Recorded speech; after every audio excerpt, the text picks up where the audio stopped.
नमस्कार। कक्षा 7 के सभी बच्चों को जय हिंद। उम्मीद करता हूं कि आप सभी लोग ठीक होंगे। तो बच्चों, आज हम लोग प्रश्नावली 3.1 को सॉल्व करेंगे। तो अगर बच्चों आप लोग वीडियो पर नए हैं तो वीडियो को लाइक, सब्सक्राइब एंड शेयर करना बिल्कुल ना भूलें। तो बच्चों, आप सभी लोग नए पेज से डालेंगे प्रश्नावली 3.1। ठीक है बच्चों, यहाँ पर आपका जो पहला क्वेश्चन है, कक्षा के एक मूल्यांकन में प्राप्त किए गए निम्नलिखित अंकों को एक सारणीबद्ध संगठन में कीजिए। क्वेश्चन का मतलब है कोई कक्षा होगी, उस कक्षा में सभी विद्यार्थियों द्वारा प्राप्त किए गए ये आपके क्या हैं, अंक हैं। मान लेते किसी विद्यार्थी ने 4 अंक प्राप्त किए होंगे, किसी विद्यार्थी ने 6 अंक प्राप्त किए होंगे, किसी विद्यार्थी ने 7 अंक प्राप्त किए होंगे। ऐसे लगातार ये अंक सभी विद्यार्थियों द्वारा प्राप्त किए गए हैं। तो यहाँ पर आपका जो पहला क्वेश्चन है, वन का यहाँ पर आपका जो पहला क्वेश्चन है, आपसे कह रहे हैं सबसे बड़ा अंक कौन सा है। तो इसका मतलब है कि सबसे बड़ा यहाँ पर आपके मूल्यांकन कौन सा है। तो यहाँ पर आप देखेंगे 4 है, 6 है, 7 है, 5, 3, 5, 4, 5, 2, 6, 2, 5, 1, 9। तो यहाँ पर मुझे सबसे बड़ा क्या दिखाई पड़ रहा है, 9। सबसे बड़ा अंक आपका क्या हो जाएगा, 9 आपका हो जाएगा। इसके बाद आपसे पूछ रहे हैं सबसे छोटा अंक कौन सा है, सबसे छोटा अंक। तो यहाँ पर आपको बताना है कि सबसे छोटा अंक, तो यहाँ पर आपका जो सबसे छोटा अंक है, एक का जो आपका दूसरा वाला है, सबसे छोटा अंक यहाँ पर आपका 1 है। कौन सा है, 1 है। तो ये आपका क्वेश्चन सॉल्व हो गया। अब यहाँ पर आपसे नेक्स्ट में क्या पूछ रहे वो भी चीज देख लेते हैं। अब यहाँ पर आपसे पूछ रहे हैं कि परिसर, आंकड़ों का परिसर क्या होगा। यहाँ पर आपसे क्या पूछ रहे हैं, इसका परिसर क्या होगा। तो बच्चों यहाँ पर आप फर्स्ट का ये थर्ड वाला पार्ट है, आपसे पूछा गया परिसर। तो बच्चों परिसर का फार्मूला क्या होता है, आप सभी लोगों को पता होना चाहिए, मैंने बताया भी था, सभी बच्चे बताएंगे। परिसर का फार्मूला क्या होता है, इसका फार्मूला होता है अधिकतम मान क्या होता है, अधिकतम मान माइनस न्यूनतम मान, माइनस न्यूनतम मान। तो अभी हम लोगों ने अधिकतम मान निकाला था, क्या था आपका 9 आया था, और सबसे छोटा अंक क्या था आपका 1 था, अभी निकाला था। तो आपका परिसर कितना हो जाएगा, आपका परिसर हो जाएगा 8। क्या हो जाएगा, 8 आपका परिसर हो जाएगा। तो यहाँ पर आपको कोई भी दिक्कत नहीं होनी चाहिए। इसके बाद आपसे यहाँ पर कह रहे हैं क्वेश्चन नंबर 4, अंक गणितीय माध्य ज्ञात करना है। मतलब कि यहाँ पर आपको समांतर माध्य ज्ञात करना है। क्या ज्ञात करना है, समांतर माध्य ज्ञात करना है। तो बच्चों यहाँ पर आपको पता होना चाहिए समांतर माध्य, समांतर माध्य का फार्मूला क्या होता है। समांतर माध्य का फार्मूला होता है कुल पदों का योगफल। क्या होता है, कुल पदों का योगफल, कुल पदों का योगफल, कुल पदों का योगफल। और नीचे आपका होता है कुल पदों की संख्या। क्या होती है, कुल पदों की संख्या, कुल पदों की संख्या, ये आपका फार्मूला होता है। तो यहाँ पर आप देखेंगे कि आपको कुल पदों का योगफल, मतलब कि आपके कक्षा में जितने विद्यार्थियों ने अंक प्राप्त किए थे, उन सभी विद्यार्थियों के अंकों का योगफल कितना होगा, वो यहाँ पर आपको लिखना है पहले। ठीक है, पहले आपको क्या लिखना होगा, यहाँ पर जितने भी विद्यार्थियों ने आपके अंक प्राप्त किए हैं, उन सभी विद्यार्थियों के अंकों का योगफल, और फिर कितने विद्यार्थी थे वो यहाँ पर आपको नीचे लिखना होगा। ठीक है, तो यहाँ पर आप देखेंगे, पहले हम लोग देख लेते हैं कितने अंक थे। सभी बच्चे अंक देखेंगे। तो यहाँ पर आप लोग अंक को देखेंगे, तो यहाँ पर आपका 4 है, कितना है, 4 है। ठीक है, 4 4 है, फिर आपका 6 है, फिर आपका 7 है, फिर आपका 5 है, फिर आपका 3 है, फिर आपका 5 है, फिर आपका 4 है, फिर आपका 5 है, फिर आपका 2 है, फिर आपका 6 है, फिर आपका 6 के बाद फिर से 2 है, फिर आपका 5 है, फिर आपका 1 है, फिर आपका 9 है, फिर आपका 6 है, फिर आपका 5 है, और फिर आपका 8 है, फिर आपका 4 है, फिर आपका 6 है, फिर आपका 7 है। इसके बाद आपको इनकी संख्या देखनी, कितनी संख्या, 1 2 3 4 5 6 7 8 9 10 11 12 13 14 15 16 17 18 19 20। कितने विद्यार्थी हैं? 20 विद्यार्थी हैं। अब यहाँ पर आपको इन सभी के अंकों का योगफल बताना है, कितना योगफल है वो यहाँ पर आपको करके देखना है कि कितना इनका योगफल है। तो आप सभी लोग अपनी रफ कॉपी में इन सभी अंकों का योगफल करेंगे। वीडियो को पॉज कर दो और खुद से ईमानदारी से इन सभी अंकों का योगफल आप लोग करिएगा। तो बच्चों हमने योगफल कर लिया है, इसका योगफल आपका आएगा 100। कितना आएगा? 100 अपॉन में 20। तो आपको पता है 20 एकन 20, 20 पंचे 100। तो बच्चों इसका आपका समांतर माध्य कितना आ जाएगा? इसका बच्चों आपका समांतर माध्य 5 आ जाएगा। कितना आ जाएगा?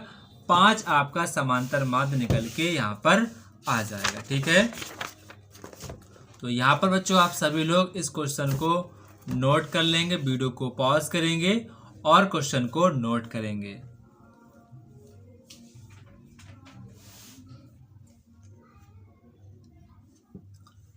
ठीक है, वीडियो को पॉज करो, क्वेश्चन को नोट कर लिया करो।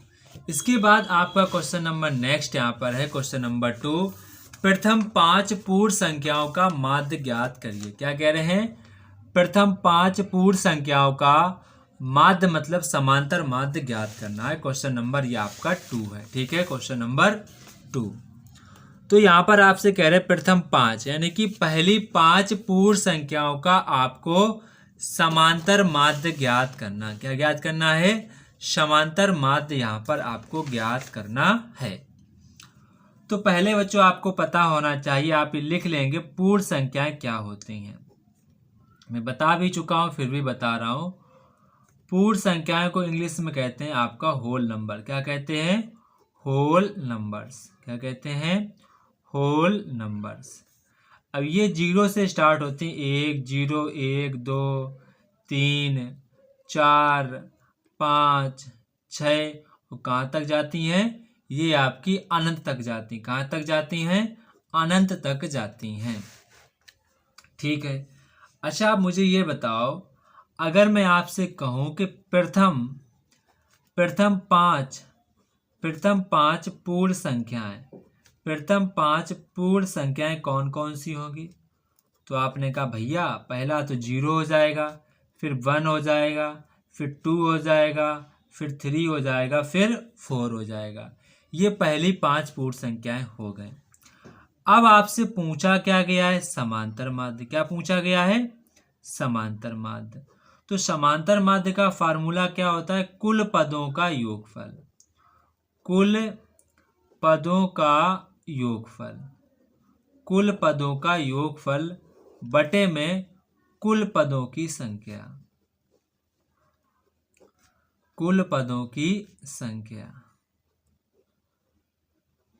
ठीक है, यहां पर लिखा है कुल पदों का योग। जितने आपके पद हैं, आपका पद 0 था, आपका 1 था, आपका 2 था, आपका 3 था, आपका 4 था, इनका योगफल और फिर इनकी संख्या 1 2 3 4 5। कितने हैं? ये 5 हैं, इसे 5 लिख दो। ठीक है, अब क्या करना है? इनको ऐड करो। तो ऐड करने पर कितना आएगा आपको पता है? 3 2 5 3 2 5 4 1 5 10। कितना आएगा? 10 आएगा बटे में 5। 5 एकन 5 5 2 10। तो बच्चों आपका समांतर माध्य आ जाएगा 2। कितना आ जाएगा? 2 आपका समांतर माध्य आ जाएगा। तो बच्चों आप सभी लोग वीडियो को पॉज करो और क्वेश्चन को ईमानदारी के साथ नोट डाउन कर लो। ठीक है,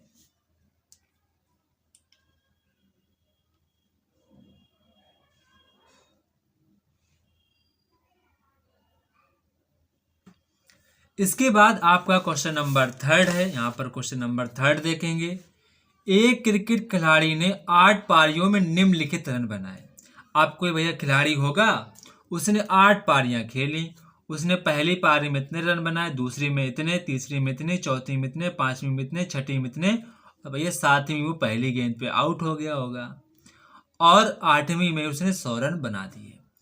तो कह रहे हैं उसका समांतर समांतर माध्य ज्ञात करिए, स्कोर का समांतर माध्य क्या होगा, ये यहाँ पर आपसे पूछ रहे हैं। तो यहाँ पर आप सभी लोग अपने अपना क्वेश्चन को नोट डाउन करते रहेंगे। ठीक है, पहला क्वेश्चन। पहले यहाँ पर आप क्या लिखेंगे, स्कोर। क्या लिखेंगे, स्कोर, या फिर आप लिख सकते हैं रन भी लिख सकते हैं, भी काफी अच्छा है। तो स्कोर आपका 58 है, स्कोर आपका 76 है, फिर आपका 40 है, फिर आपका 35 है, फिर आपका 50 है, फिर आपका 0 है, फिर आपका 100 है। ये भाई साहब किसी कोई आदमी होगा, कोई प्लेयर होगा, उसका ये स्कोर है। आपसे पूछा क्या गया है, आपसे पूछा गया समांतर माध्य। क्या पूछा गया है, समांतर माध्य। देखो बच्चों, आपको बार बार फार्मूला लिखना है ताकि आपको याद हो जाए। तो फार्मूला क्या होता है, कुल पदों का योगफल। क्या होता है, कुल पदों का योगफल बटे में कुल पदों की संख्या, कुल पदों की संख्या। ठीक है, कुल पदों की संख्या, कुल पदों का योगफल। इनका आपको सभी का क्या करना पड़ेगा, सभी का आपको योगफल करना पड़ेगा। क्या करना पड़ेगा, योगफल आपको करना पड़ेगा। अब कितनी पारियां खेली थे, काउंट करो, 1 2 3 4 5 6 7। अरे कोई छूट गई क्या, 58 76 40। अच्छा, एक आपको यहाँ पर 46 छूट गई। ठीक है, अब कुछ आप भी 46 लिख देंगे। ठीक है, तो यहाँ पर 1 2 3 4 5 6 7 8 कितनी पारियां खेली थी, इन्होंने 8 पारियां खेली। कितनी पारियां खेली, 8। ठीक है, अब इनका सभी का सम करो। ठीक है, इनका सभी का क्या करो, सम। एक बार आप लोग क्या करना है, 46 को और ऐड कर देना, 46 को और, क्योंकि यहाँ पर हमारा 46 छूट गया था। ठीक है, वो भी तो मुझे ऐड करना पड़ेगा, वो भी आप ऐड कर देंगे। अब जब आप इनका योग करोगे, 1 2 3 4 5 6 7 8, इन सभी जितने भी आपका स्कोर है इनको ऐड करोगे, तो बच्चों ऐड करने पे आपका आएगा 405। कितना आएगा, 405 बटे में 8। अब आपको क्या करना है, 405 को 8 का भाग देना है। क्या देना है, भाग देना है। तो इधर आप साइड में भाग दे लेंगे, रफ कॉपी में देना है। तो यहाँ पर आप 405 का भाग देंगे तो कितनी बार जाएगा, पहले तो आपको पता होना चाहिए। 8 5 40, कितने पूरा पूरा चला जाएगा। ठीक है, अब 0 लगाएंगे, पॉइंट बढ़ाएंगे, तो आपका आ जाएगा यहाँ पर 5, फिर पॉइंट से बढ़ेगा 0। क्या बढ़ेगा, 0। तो 8 छंग 48, कितना हो जाएगा, 48। फिर आपका बचेगा 2, पॉइंट से बढ़ेगा 0, 8 दूनी 16। तो इसका मतलब 50.62 आपका स्कोर का समांतर माध्य आ जाएगा। तो इसको आप सभी बच्चे नोट डाउन कर लेंगे। ठीक है, काफी अच्छा क्वेश्चन है और इम्पोर्टेंट भी क्वेश्चन है। आप सभी बच्चे इसको नोट डाउन कर लेंगे।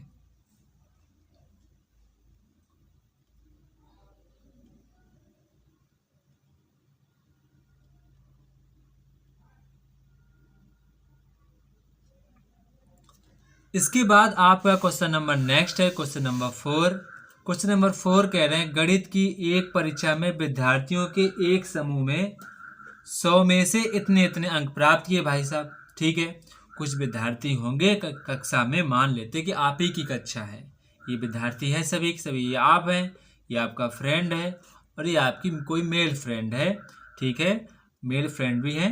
इसमें आपके सभी जो फ्रेंड्स हैं, आपने इतने इतने, आप सभी लोगों ने आपने अपने अपने क्लास में मैथमेटिक्स में इतने इतने नंबर प्राप्त किए हैं।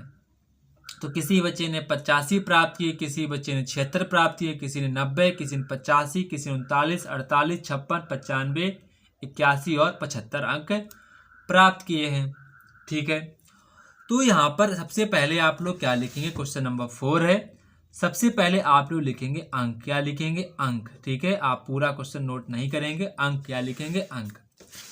तो किसी विद्यार्थी ने कितने अंक प्राप्त किए, किसी ने 85 प्राप्त किए हैं, किसी ने 85, किसी ने 76, किसी ने 90, किसी ने 85, किसी ने 39, किसी ने 48, किसी ने 56, किसी ने 95 और किसी ने 81 और किसी ने 75। तो ये जो नंबर हैं विद्यार्थियों ने प्राप्त किए थे, 100 में से नंबर ये प्राप्त किए थे। ठीक है, तो यहाँ पर आपको कोई दिक्कत नहीं होनी चाहिए। अब हम लोग क्वेश्चन पढ़ते हैं। प्राप्त अंकों का परिसर ज्ञात करिए। तो बच्चों पहले आपको अगर परिसर का फार्मूला पता होगा तभी आप इस चीज को लगा पाएंगे। परिसर का फार्मूला क्या होता है? अधिकतम मान, अधिकतम मान माइनस न्यूनतम मान, माइनस का न्यूनतम मान।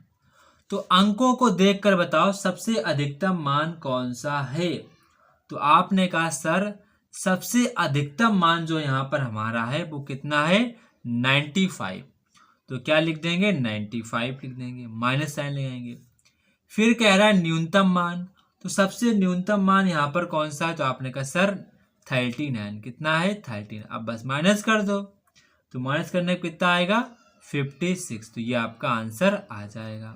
ये आपका 4 का फर्स्ट का आंसर हो जाएगा। ठीक है, कोई दिक्कत यहां तक? कोई दिक्कत नहीं होनी चाहिए। इसके बाद कह रहे समूह द्वारा प्राप्त माध्य अंक ज्ञात, मतलब कि आपको अंकों का समांतर माध्य ज्ञात करना है। क्या ज्ञात करना है? समांतर माध्य। समांतर माध्य निकालते भाई हम लोग। तो पहले तो आप लोग मुझे ये बताओ समांतर माध्य का फार्मूला क्या होता है। सभी को रट गया होगा।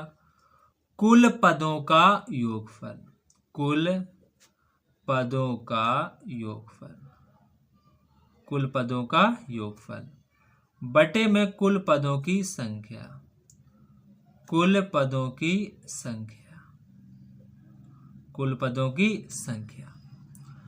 तो यहां पर कुल पदों का योगफल का मतलब है कुल कितने आपके पास जितने भी पद थे उनका योगफल, मतलब कि आपको सभी अंकों का योगफल करना है। क्या करना है? योगफल आपको करना है। ठीक, क्या करना है? योगफल आपको करना है। ठीक है, अब बटे करेंगे। कितने लोग हैं? काउंट करो, 1 2 3 4 5 6 7 8 9 10। कितने बच्चे हैं? 10 बच्चों ने गणित में इतने इतने नंबर प्राप्त किए होंगे। अब बच्चों आप सभी लोग रफ कॉपी में इन सभी का योगफल करें। क्या करेंगे? योगफल करेंगे। तो जब आप इनका योग करेंगे तो योग करने पर इनका आएगा 730। कितना आएगा? 730 बटे में 10। तो 0 से 0 आपका कट जाएगा। तो बच्चों आपका जो आंसर आएगा 73। कितना आएगा? 73 आपका आंसर निकल के आ जाएगा। तो बच्चों आप सभी लोग इस क्वेश्चन को अच्छे प्रकार से नोट डाउन कर लो।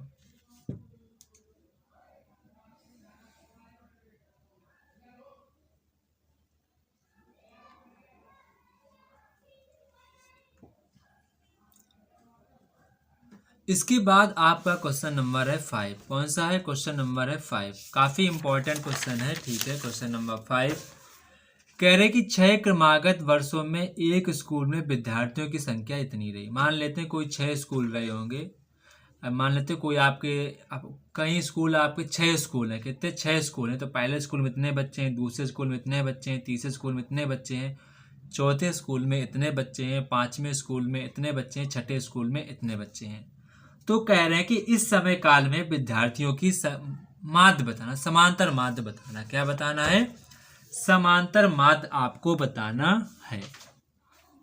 ठीक है, समांतर माध्य निकालेंगे। तो यहाँ पर क्वेश्चन नंबर कौन सा है? 5।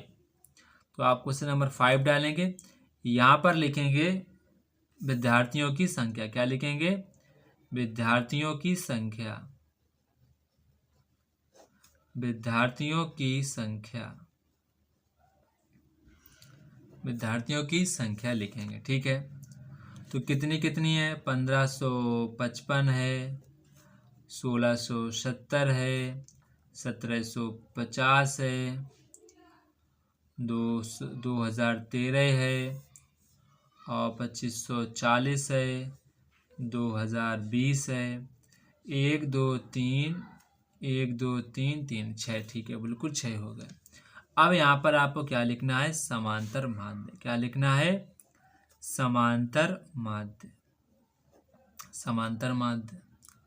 तो यहाँ पर आपको पता है समांतर माध्य का फार्मूला क्या होता है, कुल पदों का योगफल। क्या होता है, कुल पदों का योगफल, कुल पदों का योगफल बटे में कुल पदों की संख्या, कुल पदों की संख्या, कुल पदों की संख्या।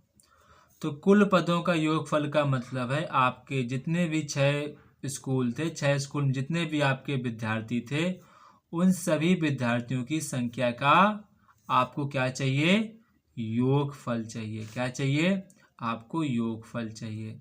कितने कितने कितने स्कूल थे, 1 2 3 4 5 6, बटे में 6 कर देना है।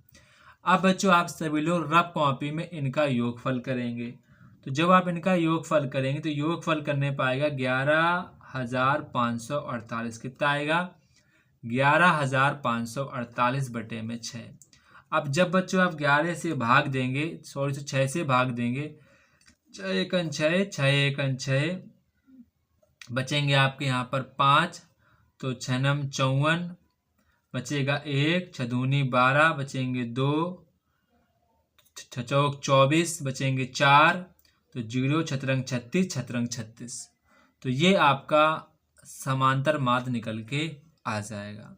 तो यहाँ तक आप इसको अच्छे प्रकार से नोट कर लो, आपका क्वेश्चन ये कंप्लीट हो गया है। ठीक है, इतना ही इसमें आपको करना था।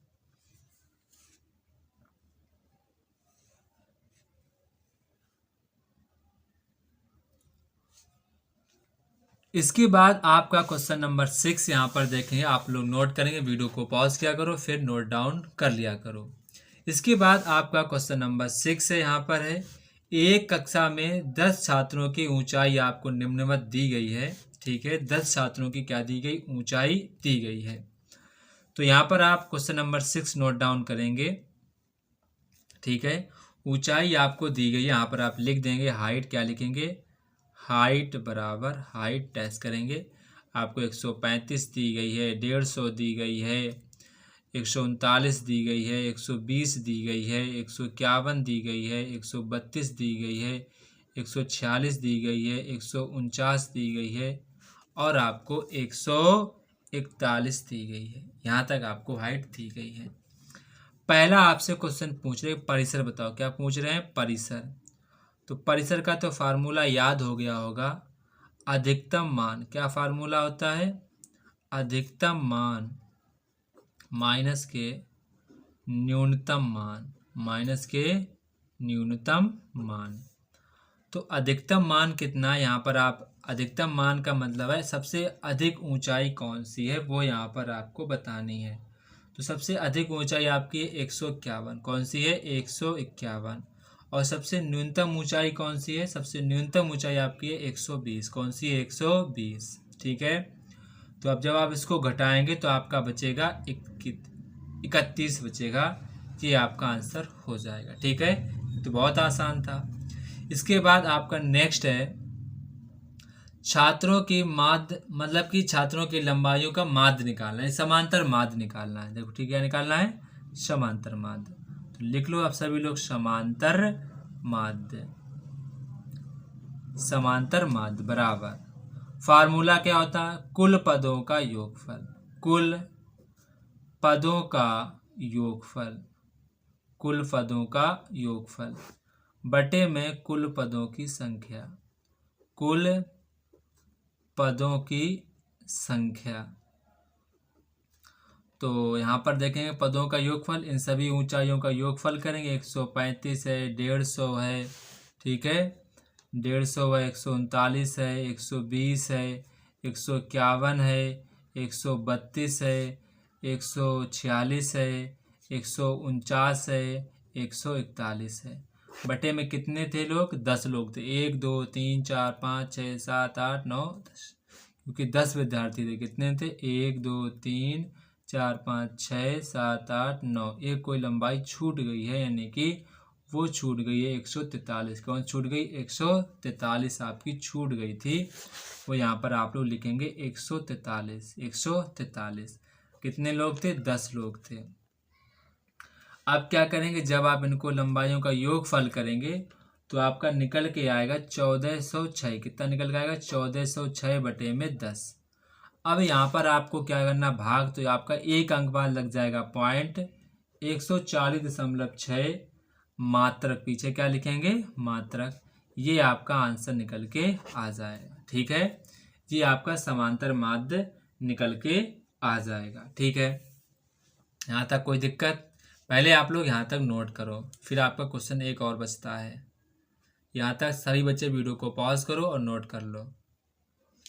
इसके बाद आपका क्वेश्चन है, कितने छात्रों की लंबाई समांतर माध्य से अधिक है? ये क्वेश्चन बढ़िया है। कितने छात्रों की जो लंबाई है वो समांतर माध्य से ज़्यादा है? समांतर माध्य आपका 140 है। 140 से ज़्यादा कितने लोगों की लंबाई ज़्यादा है? एक, आपका 150 ज़्यादा है, इसके बाद 2, फिर इसके बाद 3, इसके बाद 4, इसके बाद 5 और इसके बाद 6। यानी कि 6 लोगों की जो लंबाई है, 6 व्यक्तियों की जो लंबाई है वो आपके समांतर माध्य से ज़्यादा है। तो ये आपका सवाल लग गया, इसको आप सभी बच्चे अच्छे प्रकार से नोट डाउन कर लेंगे। तो बच्चों अब हम लोग नेक्स्ट डे क्वेश्चन नंबर 7 और क्वेश्चन नंबर 8 को सॉल्व करेंगे। तब तक कि आप सभी बच्चों को जय हिंद। अच्छे प्रकार से पढ़ते रहो। अगर आपका कोई डाउट हुआ करे तो आप मुझसे कमेंट बॉक्स में पूछ सकते हो। तब तक कि आप सभी लोगों को जय हिंद।